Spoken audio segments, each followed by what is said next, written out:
Screen మీద కనిపిస్తే థియేటర్లు షేక్ అవ్వాల్సిందే. ఆయన ఎనర్జీకి ఏజ్ లేదు, ఆయన కంపారిజన్కి పోటీ ఎవరు లేరు, తనకు తానే సాటి తనకు లేరు ఎవరు పోటీతో అద్భుతమైన పర్ఫార్మెన్స్లతో అమేజింగ్ క్యారెక్టరైజేషన్స్తో ఎప్పటికప్పుడు బోలెడంత ఎంటర్టైన్మెంట్ని మనకు అందించేటువంటి మా వన్ అండ్ ఓన్లీ మాస్ మహారాజా రవితేజ గారిని మాట్లాడవలసిందిగా రిక్వెస్ట్ చేస్తున్నాం. Hello Bhimavaram SRK college boys and girls, trailer ఎలా ఉంది? నేను కూడా ఇవాళే చూశాను, ఇప్పుడుదా చూపిస్తే డైరెక్టర్ నాకు. ఈ భీమవరానికి అంటే ఈ ఊరికి నాకు ఒక అభినవ సంబంధం ఉంది.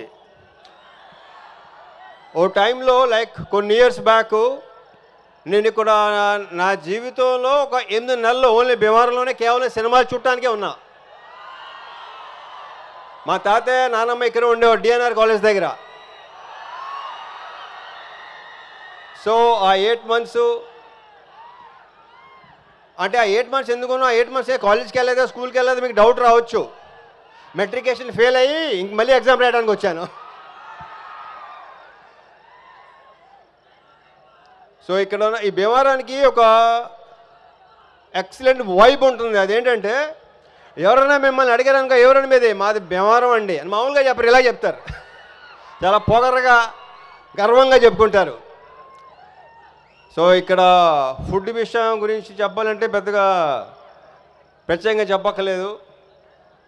సంక్రాంతికి ఇక్కడ జరిగే కోడి పందాలు కానీ నాకు రావాలని ఉంటుంది, కానీ నెక్స్ట్ సంక్రాంతికి మాత్రం రావడానికి ట్రై చేస్తా డెఫినెట్గా. అప్పుడు డెఫినెట్గా కోడి పందాల్లో కలుద్దాం. ఇంకా ప్రీ లాంచ్ ఉంది, అక్కడ మాట్లాడుకుందాం. ఆ తర్వాత సక్సెస్ మీద కూడా కానీ డెఫినెట్గా ఉంటుంది, నా ప్రగాఢ నమ్మకం అది. ఈ సినిమా మీకు బాగా నచ్చుతుంది, అందరి గురించి అప్పుడు మాట్లాడతాను. సో ఈ వైబ్ ఇలాగే కంటిన్యూ చేద్దాం. Okay sir, K thank you Bhimavaram, thank you so much.